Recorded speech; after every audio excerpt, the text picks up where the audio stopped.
Hello friends, this is Meenu. Welcome to our channel Shri Radhe Coaching. We will discuss pronoun.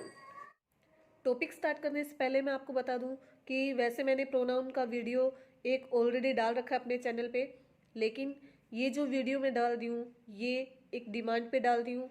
मेरे पास कुछ pronoun के लिए demand थी कि प्रोनाउन का वीडियो मैम फिर से एक्सप्लेन करके अच्छे से डिटेल में डालो, तो इसलिए मैं कोशिश करती हूँ कि मैं अपनी तरफ से पूरा ट्राई करूँगी, पूरा बेस्ट दूंगी कि मैं आपको ये टॉपिक अच्छे से एक्सप्लेन कर सकूँ। प्रोनाउन, जो प्रोनाउन है उसका यूज़ हम क्यों करते हैं? किसी भी नाउन का रिपीटेशन ना हो, उसके रिपीटेशन को रोकने के लिए हम प्रोनाउन यूज़ करते हैं। अच्छा, अगर नाउन ना हो तो प्रोनाउन का कोई इम्पोर्टेंस नहीं है, प्रोनाउन होगा ही नहीं, क्योंकि प्रोनाउन कहाँ यूज़ होता है? नाउन की जगह पे। हम नाउन की जगह पे प्रोनाउन को यूज़ करते हैं। अगर नाउन ही नहीं होगा तो प्रोनाउन का कोई यूज़ नहीं है, ठीक है। तो इसलिए सबसे पहले आपको नाउन के बारे में भी पता होना चाहिए कि नाउन क्या होता है। नाउन आपको पता है, जो भी चीज़ें हमारे चारों तरफ जो दिखाई दे रही हैं, जिसका कोई नाम है, वो सब नाउन है, ठीक है। तो जो प्रोनाउन है वो नाउन की जगह पे यूज़ होता है। अब नाउन आपके जो है वो कहीं भी, जैसे कोई भी हो सकता है, किसी भी पर्सन का नेम हो सकता है, किसी प्लेस का नेम हो सकता है, किसी थिंग का नेम हो सकता है, किसी एनिमल का, वेजिटेबल का, फ्रूट्स का, किसी का भी नेम हो सकता है वो, ठीक है। अब जो नाउन है उनमें क्या होता है कि कई बार कोई नाम इतना लंबा होता है, जैसे पंडित जवाहरलाल नेहरू के ऊपर हम कुछ लिख रहे हैं, तो अब पंडित जवाहरलाल नेहरू जो है उस वर्ड को बार बार रिपीट करना बहुत मुश्किल भी होता है। हम बार बार उस नाम को रिपीट करते हैं, हो भी नहीं पाता है, या फिर रिपीट करने में थोड़ा अच्छा भी नहीं लगता है, ठीक है। तो उस रिपीटेशन को रोकने के लिए हम प्रोनाउन का यूज़ करते हैं, ठीक है। तो ये तो है इसके प्रोनाउन के बारे में। अब pronoun is a word that is used a substitute for a noun और अ नाउन फ्रेज, जो एक नाउन और नाउन फ्रेज के लिए यूज किया जाता है, ठीक है। किसी भी नाउन या नाउन फ्रेज की जगह हम प्रोनाउन को यूज करते हैं, ओके। अब जो प्रोनाउन होते हैं वो होते कौन कौन से हैं? जैसे he, she, it, they, them, their, mine, mine, it, itself, him, his, her, ठीक है। ये जो सब है ये प्रोनाउन होते हैं। अब इसमें जो प्रोनाउन है उनका फंक्शन क्या है? फंक्शन ऑफ प्रोनाउन पहले हमें वो देखना है। इसमें जो फंक्शन है, इसमें जो प्रोनाउन है वो सब्जेक्ट के एज ए सब्जेक्ट काम करता है, ओके। एज अ ऑब्जेक्ट भी काम करता है, एज अ सब्जेक्ट कॉम्प्लीमेंट भी काम करता है, और फिर ये प्रीपोजिशन प्रोनाउन भी काम करता है, प्रीपोजिशन ऑब्जेक्ट भी काम करता है। I am going to market, इसमें जो आई है वो एज अ सब्जेक्ट वर्क कर रहा है, एज अ सब्जेक्ट फंक्शन है। उसका जो फंक्शन है वो एज अ सब्जेक्ट की, वो सब्जेक्ट के रूप में काम कर रहा है यहाँ, ओके। फिर अब इसके बाद है as a object, Kapil is planning to meet me. अब इसमें जो मी है वो प्रोनाउन है, मी जो है वो प्रोनाउन है, और वो कौन सा प्रोनाउन है?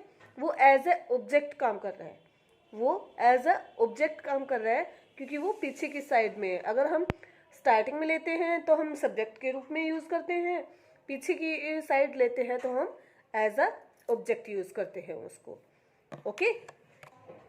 अब है सब्जेक्ट कॉम्प्लीमेंट। सब्जेक्ट कॉम्प्लीमेंट जो है वो कैसे वर्क करता है? It is I who am doing this work. अब इसमें जो है सब्जेक्ट कॉम्प्लीमेंट में आई का जो मीनिंग है वो, आई जो है हमारा सब्जेक्ट कॉम्प्लीमेंट है, क्योंकि इट इज इसमें कोई वैल्यू नहीं रखता है, इट इज का कोई रोल नहीं है इसमें। जो आपका सब्जेक्ट है वैसे देखने में आपको इट लग रहा है, लेकिन जो इट है वो आपका सब्जेक्ट नहीं है, सब्जेक्ट आपका आई ही है, लेकिन इसे सब्जेक्ट कॉम्प्लीमेंट क्यों कहा गया है? क्योंकि ये बिल्कुल स्टार्टिंग में नहीं है, ठीक है। इससे पहले इट इज़ जो है वो आपका आ चुका है, लेकिन जो इट इज़ है वो किसके लिए है? आई के लिए है, ठीक है। तो ये आपका सब्जेक्ट कॉम्प्लीमेंट है। Is that clear? अब आता है प्रीपोजिशनल प्रोनाउन, जिसमें her father bought some chocolates for her. अब इसमें जो लास्ट में जो आपका प्रोनाउन है, प्रोनाउन से पहले एक आपका प्रीपोजिशन आया है, ठीक है, जो आपका प्रीपोजिशनल प्रोनाउन कहलाता है। Is that clear? अब हम देखते हैं कि किसी भी सेंटेंस में हम प्रोनाउन को कैसे पहचानेंगे, ठीक है। पहचानने के लिए कुछ तो हमें पता होना चाहिए ना कि कैसे पहचानेंगे, क्या ट्रिक होनी चाहिए, या हम कैसे आइडेंटिफाई कर सकते हैं सेंटेंस में किसी भी प्रोनाउन को। How to identify pronoun in a sentence, okay. अब देखिए यहाँ एक सेंटेंस है, आई नो निखिल, ओके। अब इसमें हम कैसे पहचाने कि जो प्रोनाउन है वो कौन सा है, ठीक है। प्रोनाउन को कैसे पहचान सकते हैं? तो इसमें हम क्वेश्चन बनाएंगे हु से। जैसे हु नोज निखिल, निखिल को कौन जानता है? आए ना, आई नो निखिल। तो हु नोज निखिल, ये इसमें आप जब हु से क्वेश्चन बनाओगे तो आपका आंसर इसमें आ जाएगा, ठीक है। देन सेकंड जो सेंटेंस है वो है दे नोटिस्ड मी। अब इसमें क्या है? दे नोटिस्ड मी। अब जो क्वेश्चन बनाएंगे हम वो कैसे बनाएंगे? whom did they noticed, ठीक है। अब क्या आंसर आएगा? मी ना, दे नोटिस्ड मी। तो अब इसमें जो है हम whom से क्वेश्चन बना सकते हैं अगर हमें ऑब्जेक्ट जो प्रोनाउन ढूंढना है तो। फिर नेक्स्ट जो हमारा सेंटेंस है वो है नवीन हैज ईटन समथिंग, ठीक है। Naveen has eaten something. अब इसमें जो क्वेश्चन बनाएंगे वो क्या बनाएंगे हम? What has Naveen eaten. What has Naveen eaten means आपने जब किसी भी, अब इसमें किसी चीज़ के नाम के बारे में आप पूछ रहे हो, किसी समथिंग यानी समथिंग का पता लग रहा है कि किसी भी चीज़ के बारे में आप पूछ रहे हो, तो आप क्वेश्चन किससे बनाओगे? व्हाट से, ठीक है। What has Naveen eating. तो इस तरीके से आप किसी भी सेंटेंस में जो है प्रोनाउन को पहचान सकते हो, ओके। अब इसमें देखो, जैसे मैंने आपको बताया कि आप कैसे कैसे जो क्वेश्चन बना के और कैसे उसको पहचान सकते हो प्रोनाउन को, है ना। लेकिन जो व्हाट जो हमने वर्ड यूज़ किया, जो व्हाट है वो आपको मैं बता दूं कि वो नॉन लिविंग के लिए यूज़ होता है, ठीक है। नॉन लिविंग में वो सब्जेक्ट भी एज अ सब्जेक्ट भी यूज़ हो सकता है और एज अ ऑब्जेक्ट भी यूज़ हो सकता है। Then who, who only for person. जो हु है वो हम अकेला पर्सन के लिए यूज़ करते हैं और वो एज अ सब्जेक्ट यूज़ होता है, ओके। और फिर हुम जो है, जो हुम वर्ड यूज़ करते हैं वो भी ओनली फॉर पर्सन होता है, लेकिन वो एज अ ऑब्जेक्ट यूज़ होता है। Is that clear? Any doubt? Okay. अब आते हैं हमारे टाइप्स ऑफ प्रोनाउन। जो प्रोनाउन के टाइप्स हैं वो कितने प्रकार के होते हैं। कोई भी टॉपिक हो उसको के अलग अलग टाइप्स होते हैं, इसी तरीके से प्रोनाउन के भी कुछ टाइप्स हैं जिनको हम देखते हैं। यहाँ there are 8 types of pronoun. First personal pronoun, then possessive, reflexive, reciprocal, demonstrative, indefinite and relative और interrogative, ओके। ये जो है हमारे ये टाइप्स ऑफ प्रोनाउन है जिनको हम अब आगे डिस्कस करने वाले हैं।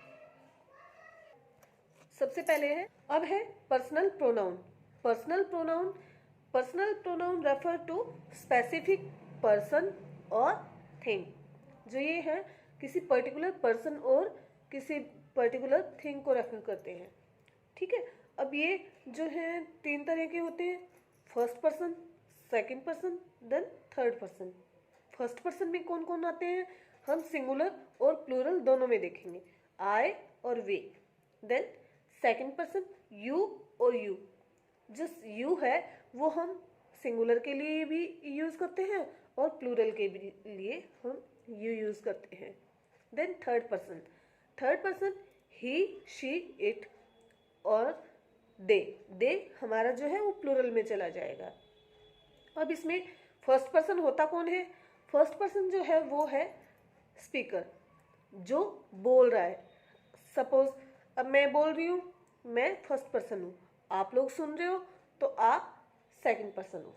जिसके बारे में हम बात कर रहे हैं, किसी के बारे में कोई डिस्कस का कोई टॉपिक चल रहा है या किसी के बारे में कोई बात कर रहे हैं तो वो है third person. Is that clear? तो ये हमारा पर्सनल प्रोनाउन है। अब आता है पॉजेसिव प्रोनाउन। पॉजेसिव का मतलब ही एक ओनरशिप होता है एक तरह से, ठीक है, जिसमें हम किसी भी चीज़ पे हक जताना कह सकते हैं। जैसे कई बार क्या होता है आपस में बहन भाइयों का झगड़ा हो जाता है, जब बहन भाई पढ़ रहे होते हैं, ठीक है, या घर में कुछ कर रहे होते हैं, तो कई बार एक ने दूसरे की पेन या पेंसिल लिया तो वो आपस में झगड़ा करते हैं, नहीं ये मेरी है, नहीं नहीं ये तेरी है, ये तेरी है ये मेरी है। इस तरीके से जो हम करते हैं तेरा मेरा इसका इस उसका जो है, ये एक पॉजेसिव वर्ड्स होते हैं। जैसे दिस इज हिज कैट और this is my cat not yours.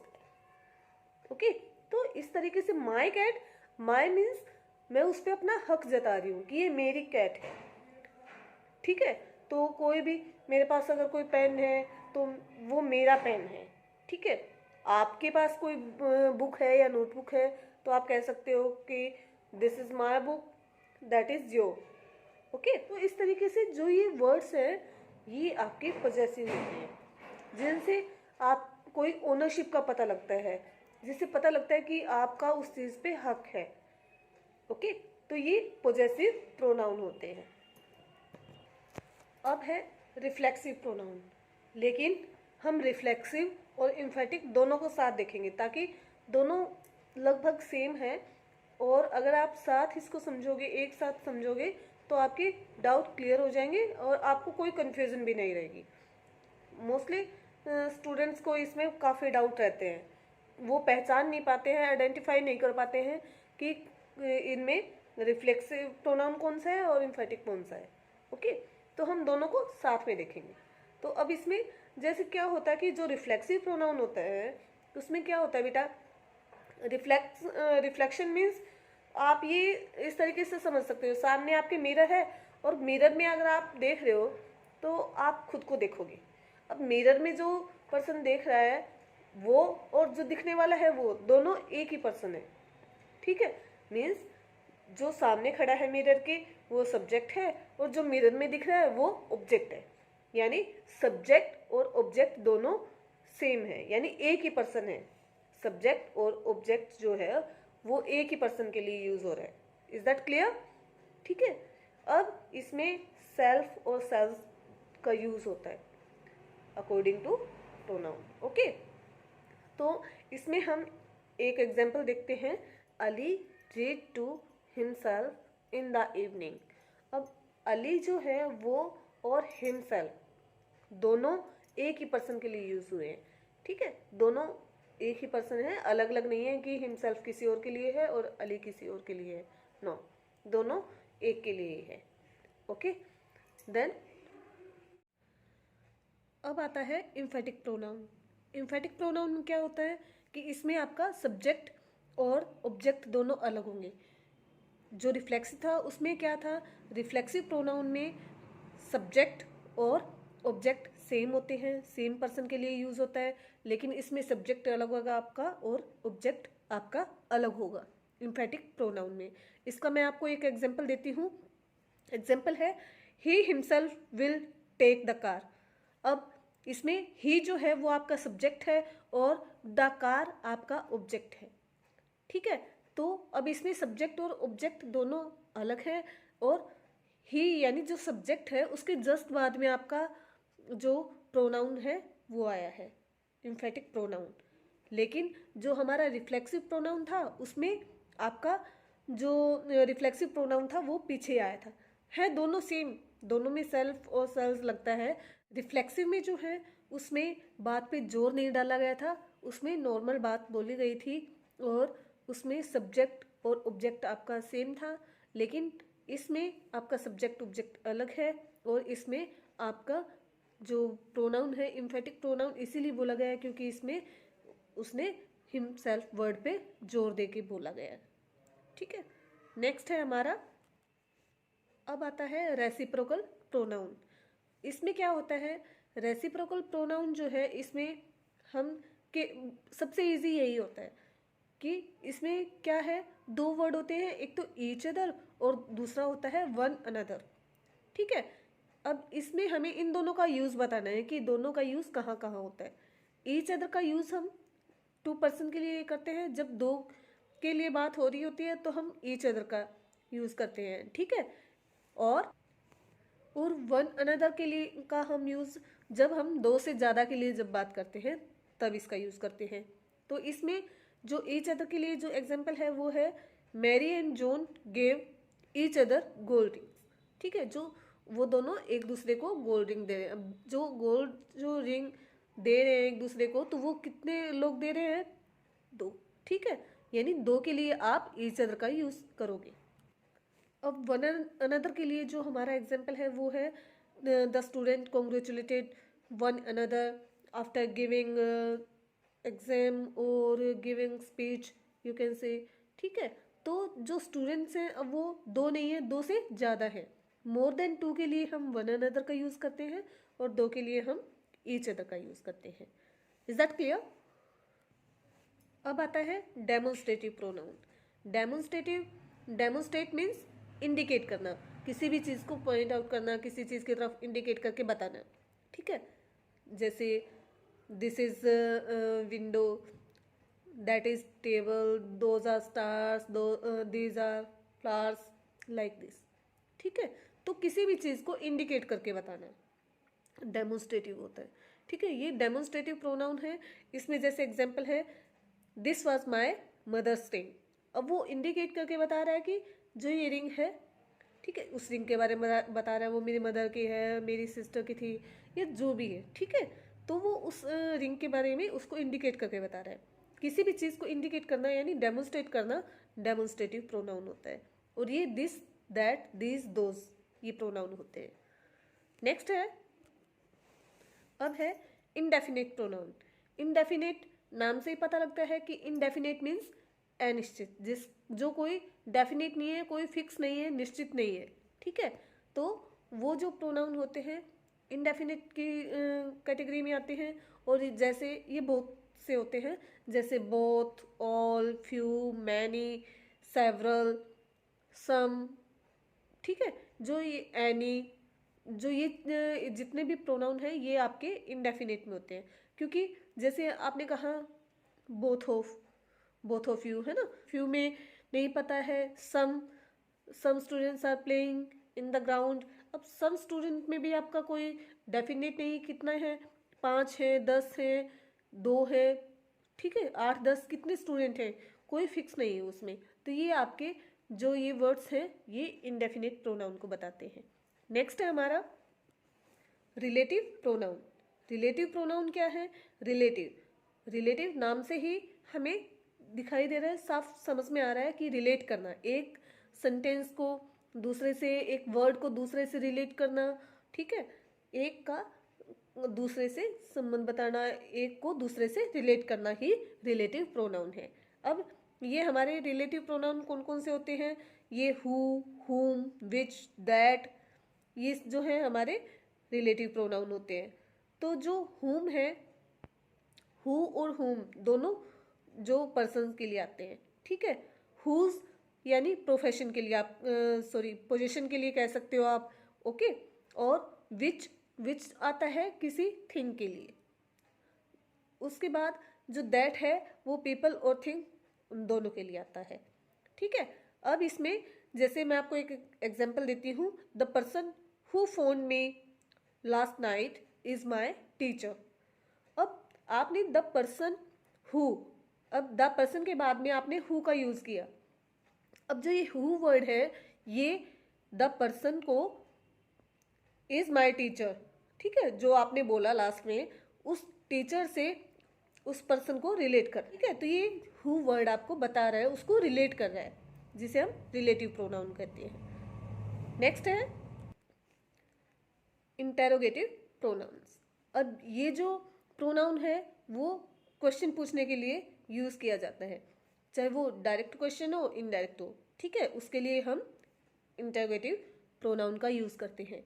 अब ये जो इंटेरोगेटिव प्रोनाउन में जो वर्ड्स यूज होते हैं वो हमारे WH फैमिली होती है, ठीक है, जैसे what, why and who, how, ये जो वर्ड्स हैं ये हमारे WH फैमिली है, और इनसे ही हमारे सेंटेंस बनते हैं, लास्ट में क्वेश्चन मार्क आता है, ठीक है, जैसे what are you doing, who are you, ये इस तरह के जो सेंटेंस है वो इसके एग्जाम्पल है, ठीक है। नेक्स्ट अब है डिस्ट्रीब्यूटिव प्रोनाउन। डिस्ट्रीब्यूटिव प्रोनाउन क्या होता है कि इसमें डिस्ट्रीब्यूट करना, यानी किसी को, जैसे आप क्लास में टॉफीज आपके बर्थडे पे या चॉकलेट्स डिस्ट्रीब्यूट करते हो ना क्लास में, डिस्ट्रीब्यूट करना, ठीक है, या टीचर्स आते हैं वो भी आपको बोलते हैं कि नोटबुक जो है वो डिस्ट्रीब्यूट कर दो, तो डिस्ट्रीब्यूट करना, सबको बांटना, या यूँ कह सकते हो आपस में हिस्से, एक इक्वल जो क्वांटिटी होती है उसमें डिस्ट्रीब्यूट करना, उसमें बांटना सबको, ठीक है। इसके लिए जो वर्ड्स हैं ईदर, नीदर, ईच, ये ऐसे जो वर्ड्स हैं वो यूज होते हैं। इसके लिए मैं आपको एक एग्जांपल देती हूँ, जैसे you can drink either T और कॉफ़ी। अब इसमें क्या है, आपको चॉइस मिली है कि आपको दोनों में से या तो आप टी या कॉफ़ी दोनों में से कुछ भी ले सकते हो, ठीक है, तो इसमें या फिर दोनों ही जैसे चीज़ों के लिए आपको मना किया जा सकता है कि ना तो आप चाय ले सकते हो ना कॉफ़ी ले सकते हो, ठीक है। फिर इसमें जैसे give the chocolates to each, chocolate जैसे हर एक को या प्रत्येक को, जैसे हम हिंदी में बोलते हैं उनको चॉकलेट दे दो, है ना, तो इस तरीके से इसे हम बोलते हैं डिस्ट्रीब्यूटिव प्रोनाउन। आई होप आप सबको प्रोनाउन टॉपिक बहुत अच्छे से समझ में आया होगा। अगर आपको ये टॉपिक अच्छा लगा तो मेरे वीडियो को ज़्यादा से ज़्यादा लाइक करें और शेयर करें। अगर आप मेरे चैनल पे फर्स्ट टाइम विजिट कर रहे हैं तो मेरे चैनल को सब्सक्राइब करें। Thank you.